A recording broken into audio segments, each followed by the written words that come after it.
অন্য এটি মিনি ভ্লগলৈ সকলোকে স্বাগতম। আজি ৰ'দটো সঁচাই বহুত বেছি চোকা।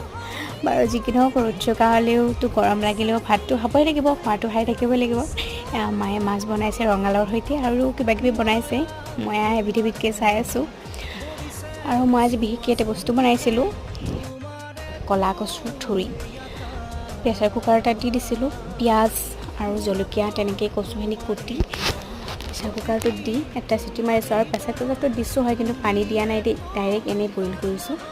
আৰু হোৱাৰ পিছত এনেকৈ উলিয়াই নিমখ তেল আৰু নেমু অকণমান চেপি লৈছোঁ।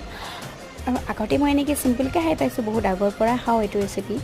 আৰু চিম্পলকৈ খালেও ভাল লাগে, মানে দালি ভাতৰ লগত বেলেগ একো আইটেম নাথাকিলেও বহুত বেছি টেষ্ট আহে।